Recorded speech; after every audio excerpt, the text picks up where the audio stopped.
দাস মহাশয়।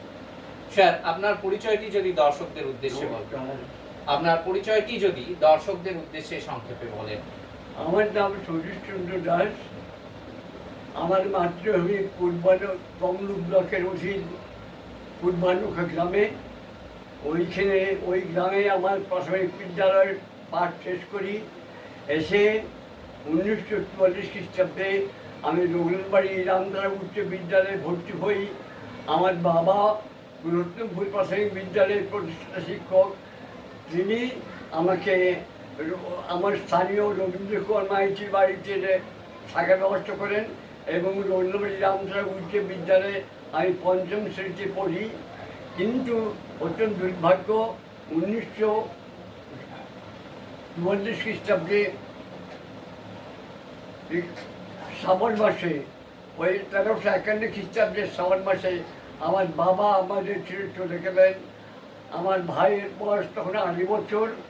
তখন আমার ভীষণ কষ্ট দিন কাটে। আমি ওই বাবার মৃত্যুর পর আমাদের খুব কষ্ট করে চালাতে হয়। আমার পড়াশোনা প্রায় 3 বছর ব্যাহত হয়। 1944 খ্রিস্টাব্দে আমি প্রাইভেটে মাধ্যমিক পূর্বাঞ্চল পরীক্ষা পাশ করি। 1955 খ্রিস্টাব্দে জানুয়ারি মাসে আমি রঘুনাথবাড়ি প্রাথমিক বিদ্যালয়ে আমি কাজে যোগদান করি। 1957 খ্রিস্টাব্দে 9 মাসে আমি ঝাড়গ্রাম বুনিয়াদী বিদ্যালয়ে পড়ার সুযোগ পাই।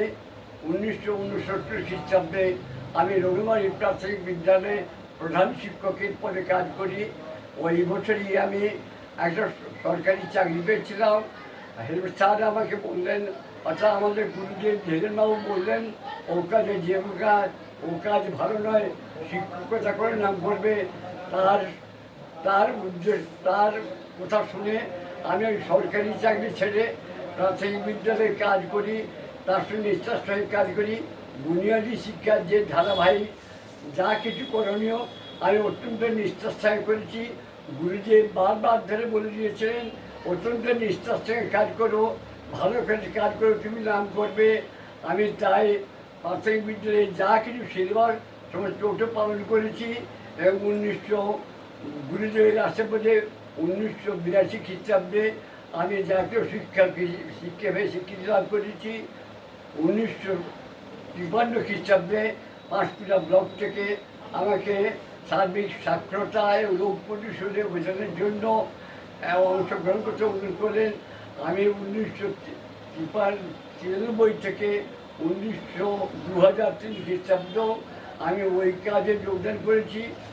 আবার এর সঙ্গে সঙ্গে 1953 খ্রিস্টাব্দে পঞ্চায়েত সদস্যদের ট্রেনিংয়ে তাদের ট্রেনিং দেওয়া, সার্বিক সাক্ষরতা, রোগ প্রতিরোধ অভিযান, শিশু শিক্ষা কেন্দ্রের সব কিছু দায়িত্ব আমি অত্যন্ত নিষ্ঠার সঙ্গে পালন করে চলেছি পাঁশকুড়া ব্লকে। আপনার জীবনের যে অন্যতম পাওনা জাতীয় শিক্ষকের সম্মানে সম্মানিত হওয়া কেমন লেগেছে আপনার? এটা পাইছে আমার গুরুদেবের আশীর্বাদে। 1950 খ্রিস্টাব্দে যখন আমি সরকারি চাকরি পাই, তিনি বারবার দেখো ওই কাজে যেও না, ও কাজ ভালো নয়, শিক্ষকতা করে নাম করবে। তিনি আশীর্বাদ করেছেন, তুমি নিষ্ঠার সঙ্গে যদি শিক্ষকতা করো তারা নিশ্চয়ই তুমি নাম করবে। ওই সময় কিন্তু জাতীয় শিক্ষার স্বীকৃতি ঘোষণা হয়নি, 1962 থেকে এটা হয়েছে। কিন্তু তার আশীর্বাদে আমি এই জাতীয় শিক্ষারে স্বীকৃতি লাভ করেছি। এটা খুব ভালো লেগেছিল। তখন কিন্তু আমার স্যারের কথা এখনও মনে হয়, স্যারের কথা মনে হয় স্যারের আশীর্বাদে তিনি বারবার বলে নিষ্ঠার সঙ্গে কাজ করো, নিশ্চয়ই নাম করবে। তার আশীর্বাদে আমার এই পুরস্কারটার নাম, এটাই মনে করি। আপনার জীবনের যে কৃতিত্ব, আপনি শুধুমাত্র জাতীয় শিক্ষকের সম্মানে সম্মানিত হয়েছেন, শিক্ষকতা করেছেন সেটা নয়, পাশাপাশি নবনির্বাচিত যারা প্রশাসনিক পঞ্চায়েতের মেম্বার তাদের প্রশিক্ষণ, সর্বশিক্ষা অভিযানের বিভিন্ন জায়গাতে আপনি কাজ করেছেন উচ্চ পদে। সমাজের কাছে বর্তমানে কি বার্তা দেবেন? আমি ওটা 1993 খ্রিস্টাব্দে পাঁশকুড়া ব্লক থেকে আমাকে সিলেক্ট করা হলো যে সর্বশিক্ষায় রোগ প্রতিরোধের অভিযানে তোমাকে অংশগ্রহণ করতে হবে। আমি বললাম কী করে সম্ভব এটা, তারা বারবার ধরো নিশ্চয়ই পারবেন।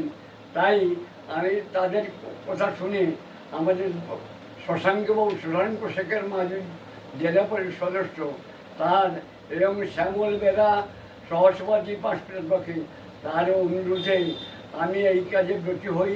আমি যা সার্বিক ছাত্রতা এবং উপদেশীয় অভিযানে আমি যা কিছু করণীয় অত্যন্ত নিষ্ঠার সঙ্গে কাজ করছি বলে আমি মনে করি, এবং সেই স্বীকৃত হিসেবে আমি প্রথমে মাস্টার ছিলাম, তারপরে আমি ডিস্ট্রিক্ট রিসার্চ পার্সন হিসেবে আমাকে পর্যবেক্ষিত করা হয়।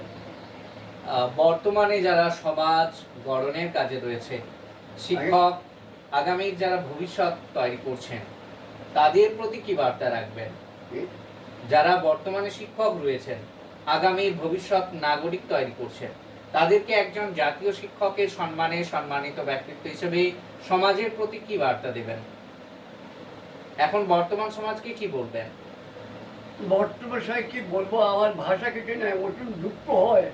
আমাদের যা করণীয়, আমাদের শিক্ষকতা ছাড়া, ছাত্রছাত্রী পড়া ছাড়া সামাজিক কাজকর্ম কিছু করতে হয়, কিন্তু সেটা আমি দেখতে পাচ্ছি না। আমি আমার বলার মধ্যে কিছু নেই, কিন্তু দেখে এবং এই সমস্ত ওই সমস্ত জীবনটা দেখে আমি মানসিক দেখে ভীষণ কষ্ট পাই, ভীষণ দুঃখ পাই। আমাদের যে কাজ করণীয় সে ঠিক মতো না করার জন্য আমার কিছু বলার থাকে না, আমি কিছু প্রতিবাদ করতে পারছি না, কিন্তু মনে মনে দুঃখ পাই, এছাড়া আমার কিছু করার নেই। নমস্কার, অনেকক্ষণ সময় দেওয়ার জন্য আপনাকে অসংখ্য ধন্যবাদ। বয়সের বার্ধক্যে জর্জরিত হয়ে গেছেন শারীরিক দিক থেকে, মনের দিক থেকে শিক্ষকতার যে আসন